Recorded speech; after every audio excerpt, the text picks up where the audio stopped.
Hi folks, I'm Dan Peterson. Welcome to episode 5 of The Hole on the Corner, where we talk all things R.A. Lafferty. I have romped and ranted my way through the entirety of Lafferty's published novels, so it's time to jump into the short fiction at long last, the much loved and often much preferred short fiction.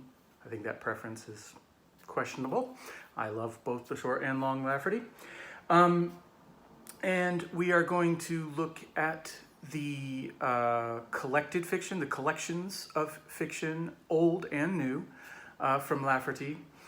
And then this is going to be a series of videos, and then we will look at the uncollected fiction of Lafferty, which is vast, and some of his very, very, very, very, very best work that just sits there languishing in these books that probably nobody's ever going to see until he finally gets collected in other ways. So I discovered Lafferty through his short fiction. So it's not that, that's not why I love the novels so much, because I came to them first or something. I had a local bookstore that was really great. It's a secondhand bookstore down the street from me way back in the 90s in Indianapolis, Indiana.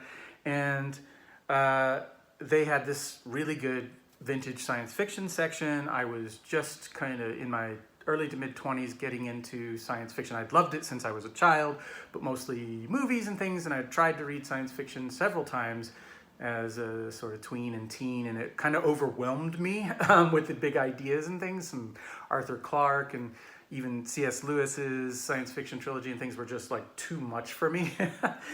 So I'd finally found my way back into it as a young man and was very eager and avid. And so I was going around getting these sort of 60s and 70s anthologies, multi-author anthologies. And if you know the history of science fiction, you'll know that the 60s and 70s is when the new wave of science fiction kind of burst upon the scene. And that was just so to my taste that unfortunately I neglected all other forms of science fiction, and to some degree always have. Kind of got stuck there, and sort of those authors going on to some small degree, but mostly Lafferty, because as I went through and I loved all these stories by Zelazny, Roger Zelazny, and Samuel Delany, and Harlan Ellison, and like Brian Aldiss in Britain. And back then you would have like J.G. Ballard stories in here that struck me. The Drowned Giant, wow. And I do like that animated version. I think people maybe don't like it. I like it. Anyway, so, as I read through these and I loved all these stories, I was reading some novels too by Zelazny and Aldiss and stuff, really enjoying myself. And Lafferty kind of ruined it all. Not really. I still treasure those other authors and my memories of them, and I would like to get back to them maybe. But, as you went down the list, you'd see this name Lafferty all the time. And as I just kind of read through and maybe cherry-picked and read around, I would read a Lafferty or two. And it took a minute. They definitely immediately was like, whoa, okay, Lafferty, yeah, all right.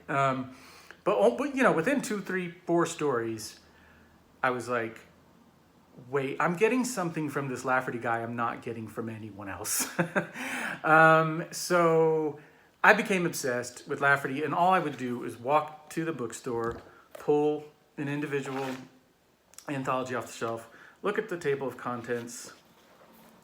That's me having circled it, and be like, yes, you dancer. There's a Lafferty in here. Boom, that's mine. One after the other, one at a time, as I like to say, from that story, one at a time by Lafferty, which isn't about collecting things, but I still like that association. And I just started to get all these Lafferty stories. Eventually, they're going out of business, and they're selling $5 paper sacks full of whatever you wanted to put in there. So it's getting...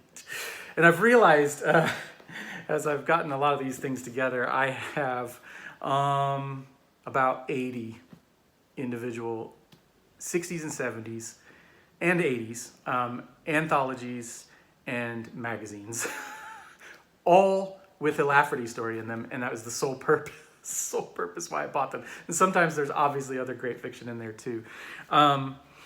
It speaks to a problem, an addiction, which I very much had. And it's funny because editors of that time, particularly in the 70s, I think, talk about being addicted to Lafferty and addicted to Laffertys and the need for another Lafferty story. And you're starting to stockpile them and have plenty, and you treasure them and you go back over them, but you still want more. You know, you're just like, oh, Papa needs his medicine. You know, oh, I should probably edit that out. Anyway, so I was totally addicted, trying to find every Lafferty I could. You know, I wasn't, the collections themselves weren't at that time readily available. I started to find some of the, one or two of the novels, but mostly I had to like start ordering stuff online for everything else. And then of course, as I've said, there were still so many stories that weren't in these collections that were sitting out there one at a time like that. So I just kept, you know, every bookstore all over the world, not really, all over the nation, but also in the UK. I'm pretty sure I've bought up every Lafferty there is in Scotland, which is where I live. But yeah, so collected them that way, and they just blew my mind, made me laugh, made me wonder, and did things nobody else was doing. And so I just became obsessed with him for quite a few years without diversifying, but did eventually, and do have other favorite authors now. But so we'll get to a lot of those, and we'll reference those to some degree as we're going through even the collections for various reasons. Okay, so let's get going. Let's crack into the seminal Outbreak collection, 1970, 900 Grandmothers. Wish I had one of the other covers. I do like that this one focuses on that story. I do kind of like the little grandmothers there. I just don't love the illustration, I guess, but I don't hate it per se. Anyway, 900 Grandmothers, 1970, comes out, collects a lot of his 60s fiction, but not all of it, because he's very prolific. He wrote over 200, published over 200 stories, I think, in his lifetime, and has more that are unpublished. So this is the much touted collection that everybody, you know, Neil Gaiman, the actor Bill Hader, who praises Lafferty in a very wonderful way, and so many other people like, oh, 900 Grandmothers, just go get 900. You want to know about Lafferty? Get 900 Grandmothers. I've always been iffy on that, because whilst this has some of my very favorite Lafferty stories, and I think also some unanimously favorite Lafferty stories in it, to some degree, it does not clue you into how far he can take things and how wonderfully imaginative and strange and thoughtful and so on that his stories can be. You need more than this. You gotta, and even I think sometimes other areas would be a better introduction to Lafferty than this collection. I think anyone would read it and be like, oh yeah, there's something pretty cool and unique going on here. But I don't know that they would understand why some of us are so obsessed, why it has a cult following, just by reading this. So that's my caveat on that. That said, it has just some wonderful stuff. The title story starts it off. I think, you know, fan base is a little divided on this one. I think most people like it, but maybe don't love it as much as, but I do actually think this is just one of the best ever. Jeff Vandermeer recently, Jeff and Ann Vandermeer collected it in their big book of science fiction. So that's really cool. Did a little intro to it. Quite happy about that. It is just a profound story, really, about colonialism and time and the origins of the cosmos, and you know, these sorts of things, and its central sort of wonder about it, about the tinier and tinier little grandmothers, until he's holding bee-sized grandmothers and grandfathers in his hand and begging them to tell him how it all began, and they're just laughing at him and saying, oh, we don't tell outsiders that stuff. You need to get older and go through ritual, and it's too funny anyway. It's such a great joke, the beginning of all things. You know, wow, what a cool... And the guy, like, loses his stuff. Still can't decide if I'm going to swear on this channel. Need to research that, how that works. But he loses it, and, you know, and becomes cynical, and it says he goes and rules like a sweet sea island or planet or something, because the people surrounding this guy are tough guys and military-ish and capitalists and whatever, and he's a cultural sort of scholar, but he's just like, fine, screw it, I'm just gonna go be rapacious. I can't figure this out. But so, you know, a lot of Lafferty stories bring up big questions and then kind of end in frustration. A lot of people take him to then be cynical or something along those lines. Pessimistic gets used a lot with Lafferty, and I think that's wow. No offense, but I think that's a huge misunderstanding of Lafferty. I'm not saying there's no pessimism, but that is not his fundamental orientation, I believe. So yeah, Land of the Great Horses took me a while to get used to that one. Other people love it straight away. Love its central conceit of this giant piece of land that gets returned to Earth that had been taken away by aliens. Cool ethnic thing about Romani people in it and their origin land and all these kinds of things. Ginny Wrapped in the Sun, The Six Fingers of Time is a long, almost novella length, almost straightforward time slowed down story, but what he describes with the time slowed down is some of the coolest stuff I've ever seen. I mean, there's so many little things like this, but there's this scene where a guy's in the slowed down time and doesn't realize it, and sees a woman with her eyes closed in a car rolling along very slowly, but he's still worried, so he reaches in there and pulls up the handbrake, and then she starts to move forward slowly toward the steering wheel and eventually is being smashed into it with blood flying out her nose or whatever because he's slowed down, but time is still moving regularly, so he's just went through very quickly, popped into a car and pulled up its brake while it's driving and caused a crash, you know. And I often pick some of the gorier moments, but you know, there's non-gory stuff too, but very awesome story.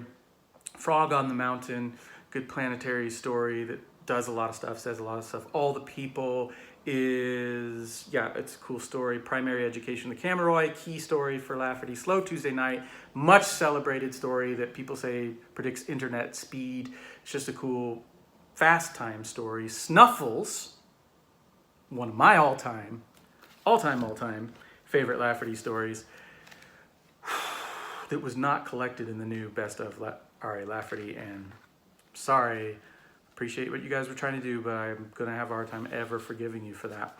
I have that, I lost the cover, but in the 1960 Galaxy magazine that it came out in. So it's really weird. My stuff has, there was some water damage and other things have happened to my collection, but anyway, I love this frontispiece to it, Snuffles. The other art is misleading, but fun.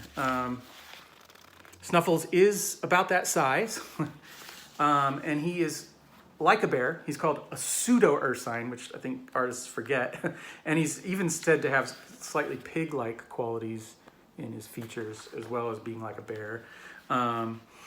Anyway, and I won't, but this, it shows how Lafferty from the earliest point was doing some of his wildest, coolest stuff. And there's a lot about dreams, and it's a planetary story, and it's kind of about aliens too, but about world building, world creating. There's a hallucinogenic aspects to it, and it's got pretty intense gore or violence.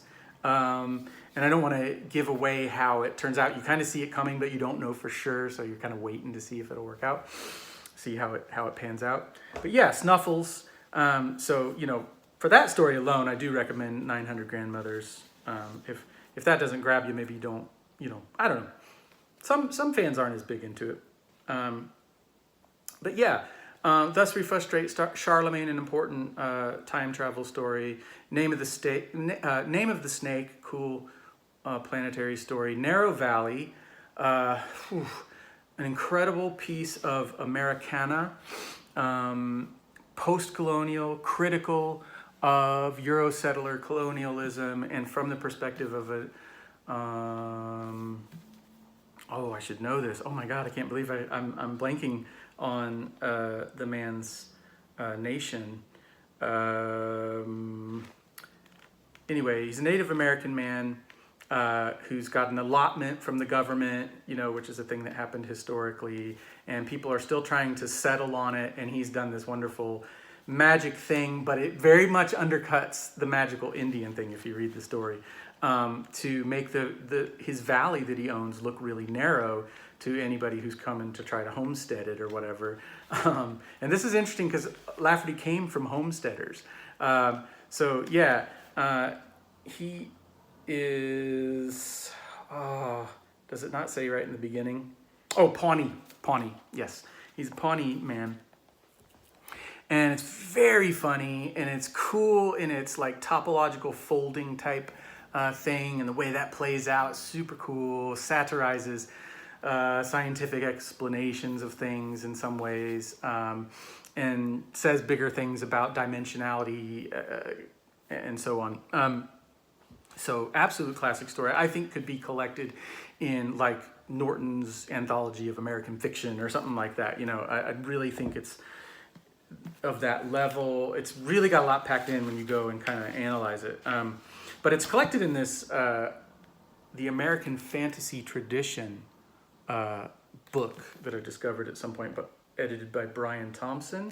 I don't know if this ever went anywhere or it's a thing, but that's a good idea, and that's a cool way to place Lafferty in general, and certainly that story. Though, as I say, I think it could be in more mainstream collections as well. And it's got another Cameron Roy story. In Our Block does cool things with like space. Basically, these stories are about space and time and weird stuff happening.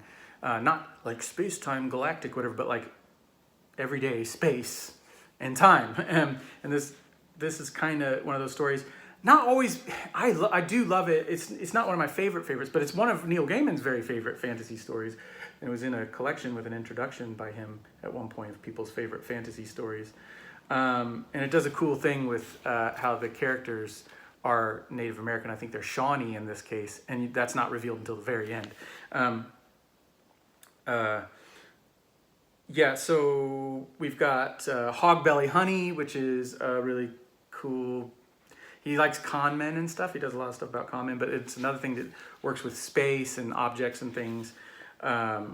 7 Day Terror, great little short introduction to Lafferty about Lafferty's kids, the wild kids precocious kids that he's always writing about, and again, sort of space and disappearing objects and things. The Hole on the Corner, which this podcast, this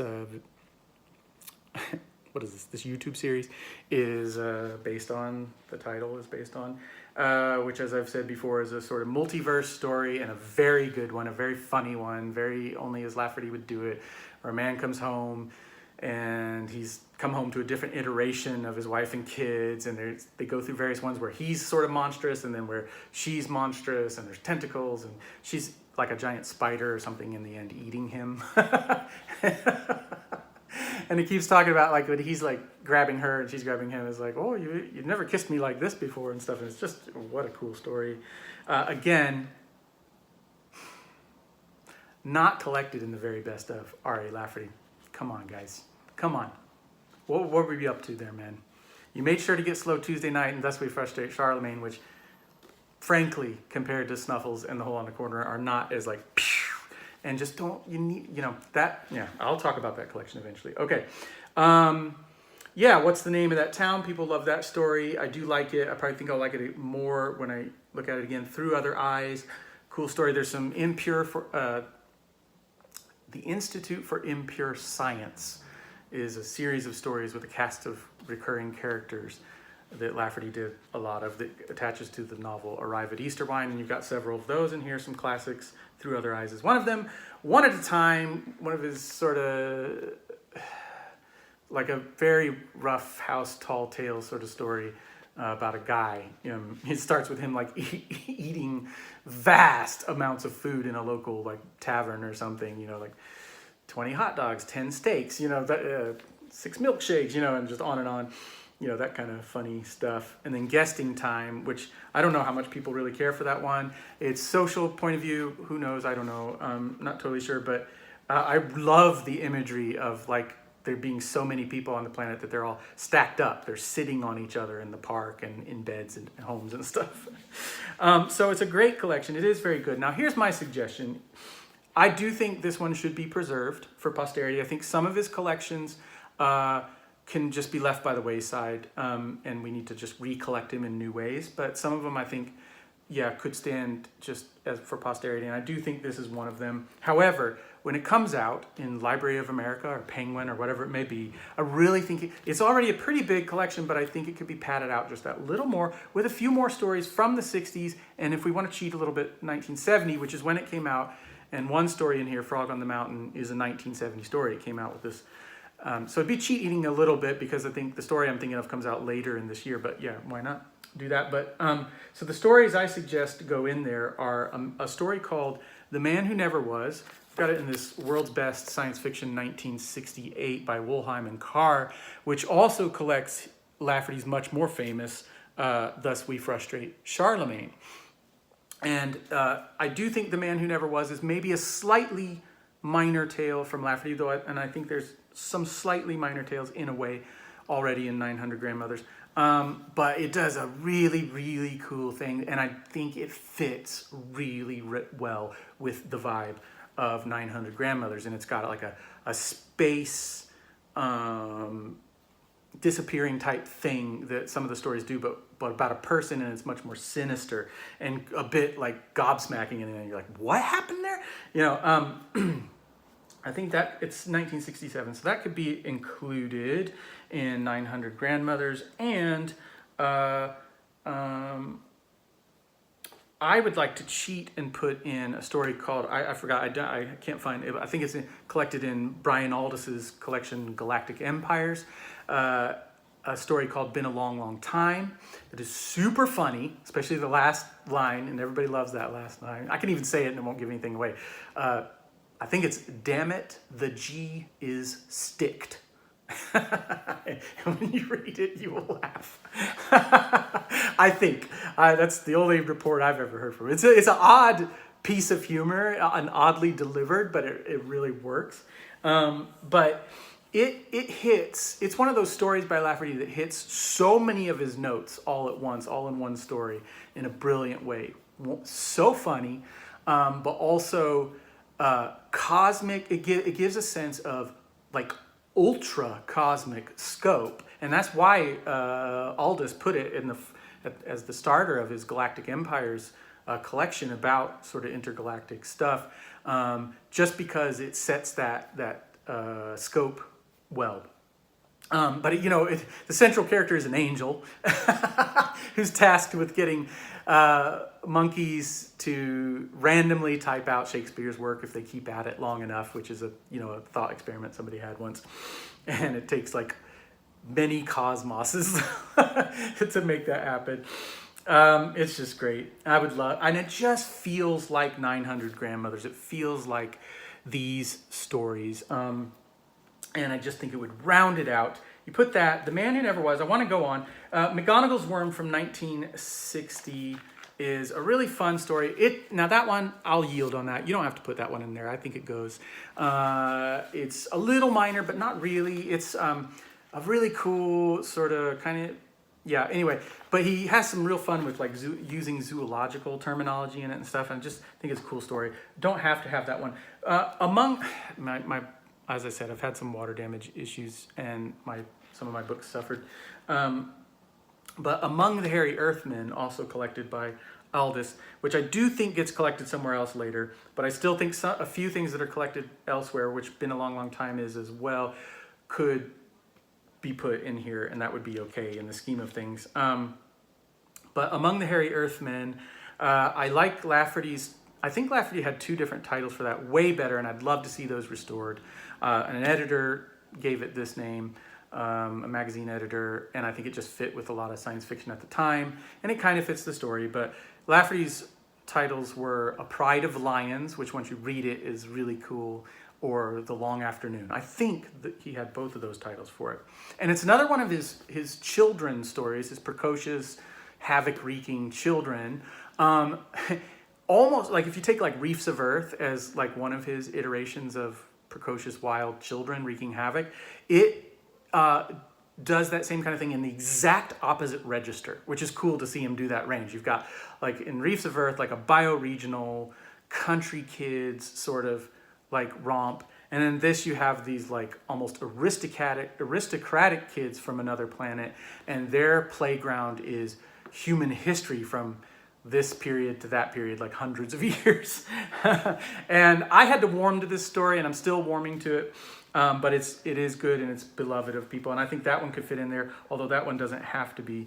And then lastly, there's a story from 1969, so it does fit in there, that is also collected one other place, but I still think it would be okay to collect it here as well. I have it in this by Gardner Dozois, Modern Classics of Fantasy. And this is, by and large, this is the first story I've always shared with people that I've been able to be physically around and say, borrow this and read this Lafferty story. It's called Configuration of the North Shore. And it kind of has a science fictional type of premises about a psychologist using a hand-waving piece of technology that's still really cool to get inside his patient's dreams and observe them with him, and eventually he steals them from him and tries to go on the sort of dream quest that he's on.